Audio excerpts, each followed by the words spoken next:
नमस्कार, लोकसमत न्यूज में आपका स्वागत है। आपके साथ मुझे स्वामी। न्यूज बुलेटिन में आज हम बीकानेर संभाग में राजस्थान की प्रमुख खबरों को देखेंगे। खबरों की जानकारी के लिए जुड़े रहे लोकसमत न्यूज चैनल के साथ। शुरुआत करेंगे खबरों की। रावतसर में जयपुर हनुमानगढ़ मेगा हाईवे पर रविवार सुबह दर्दनाक सड़क हादसा हो गया, जिसमें कार सवार 4 जनों की मौत हो गई। मृतकों में 3 भाई है। जानकारी के अनुसार ट्रेलर व कार की आमने सामने की जबरदस्त भिड़ंत हुई, जिसमें 4 युवकों की मौत हो गई व ट्रेलर चालक फरार हो गया। यह युवक कार सीखकर वापस लौट रहे थे। उसी दौरान हाईवे पर KWD नहर के पास हादसा हो गया। टक्कर से हुए तेज धमाके की आवाज सुनकर स्थानीय लोग दौड़कर घटनास्थल पर पहुंचे। सूचना मिलने पर पुलिस मौके पर पहुंच गई तथा पुलिस ने ग्रामीणों की मदद से चकनाचूर हुई कार में फंसे 4 लड़कों को काफी मशक्कत के बाद बाहर निकाला।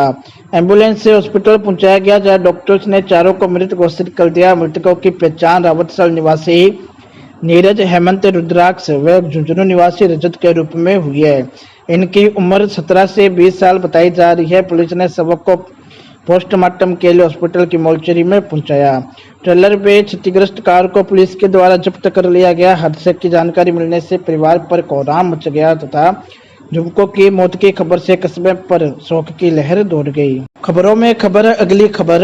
अबोहर से संवाददाता सत्यनारायण शर्मा ने बताया कि अबोहर जिले में नशे के खिलाफ चलाए जा रहे अभियान के तहत थाना खुइया सरवर के प्रभारी अमरिंदर सिंह व अन्य पुलिस पार्टी दौरान गश्त संपावाली की तरफ जा रहे थे कि सामने से 2 व्यक्ति हाथ में बैग लिए हुए संदिग्ध अवस्था में आते दिखाई दिए। शक के आधार पर रोककर बैगों की तलाशी ली तो बैग से 26,400 नशीली गोलियां बरामद हुई। पकड़े गए आरोपियों की पहचान हरिंद्र वधवा उर्फ हैप्पी पुत्र जनकराज व जसकरण सिंह उर्फ काका पुत्र मलकीत सिंह के रूप में हुई है। दोनों आरोपियों के खिलाफ NDPS एक्ट के तहत मामला दर्ज कर लिया गया है। सूत्रों से पता चला है कि हरिंद्र सिंह व जसकरण सिंह दोनों अरनीवाला में ठेके पर प्लेस लेकर उस पर काम करते थे। दोनों ने राजस्थान से नशीली गोलियां लाकर बेचने का काम शुरू कर दिया था। DSP बल्लूआना अवतार सिंह ने बताया कि दोनों आरोपियों को पुलिस रिमांड पर लेकर पूछताछ की जाएगी व अगली कार्रवाई अमल में लाई जाएगी। रुख करेंगे अगली खबर का। संवाददाता सीताराम स्वामी ने बताया कि प्रधानमंत्री नरेंद्र मोदी के जन्मदिवस के उपलक्ष्य में 17 सितंबर से भाजपा के द्वारा विभिन्न कार्यक्रम आयोजित किए जा रहे हैं। इसी दौरान पूर्व मंत्री राजस्थान सरकार सुरेंद्रपाल सिंह टीटी ने क्या कहा, देखिए। मोदी जी का जन्मदिन था और देश के अंदर 2,23,00,000 लोगों को एक दिन में वैक्सीन का टीका लगाकर विश्व रिकॉर्ड बनाया गया है। ये भारत के लिए बहुत गौरव की बात है। अमेरिका जैसा देश जिसकी आबादी का 50% लोगों को अभी तक वैक्सीन नहीं लगी है, लेकिन हिंदुस्तान में 74 करोड़ लोगों को पिछले 6 महीने के अंदर वैक्सीन टीका लग गया है।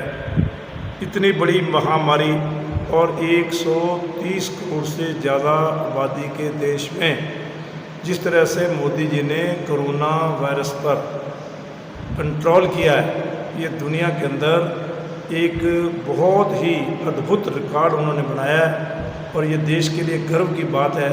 लेकिन दुख है कि आज वो लोग जो वैक्सीन को लेकर कहते थे ये BJP की वैक्सीन है, ये मोदी वैक्सीन है, इसके लगाने से पुंसक हो जाएंगे, और नेता लोग कह रहे थे कि हम इसको लगाएंगे नहीं।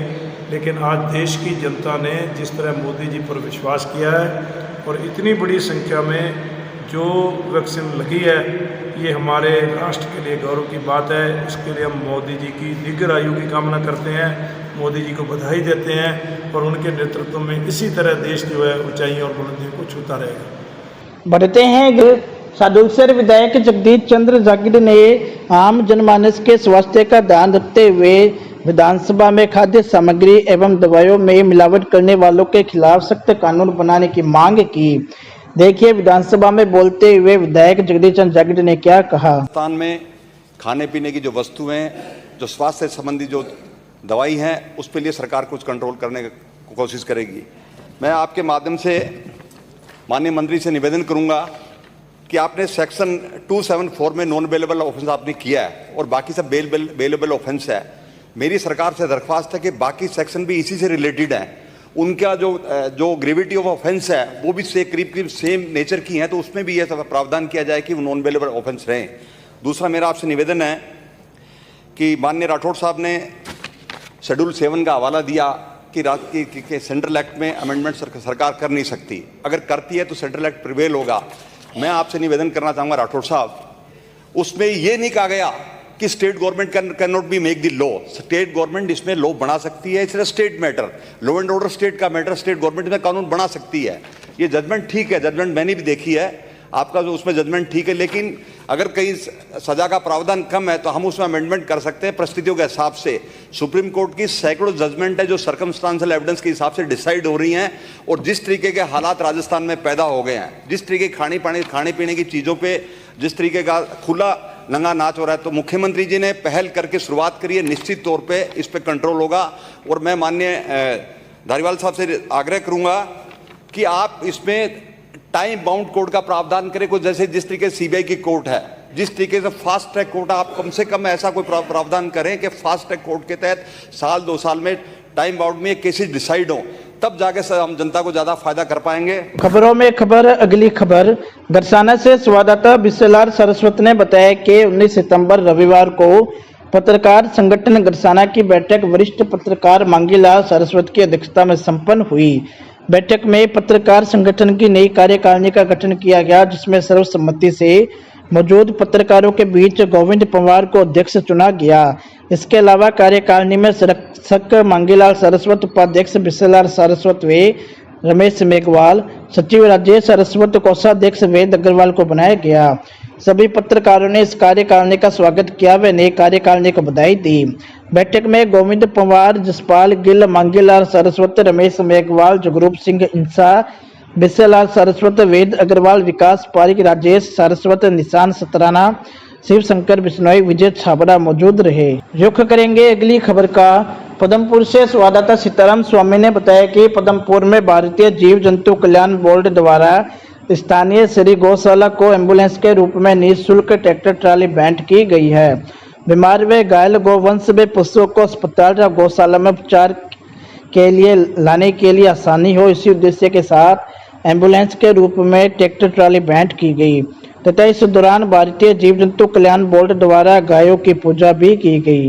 नंबर 19 गौशाला में भारतीय जीव जंतु कल्याण बोर्ड की तरफ से गौशाला को एक पशुओं के लिए जो एम्बुलेंस दान की गई है, उसके लिए हम गौशाला के प्रबंधक कमेटी सबका आभार प्रकट करती है, और सभी गौ भक्तों का जिनको जो कि सुबह से 5 बजे से लेके शाम तक लगे रहते हैं, उनका भी गौशाला प्रबंधक कमेटी की तरफ से धन्यवाद।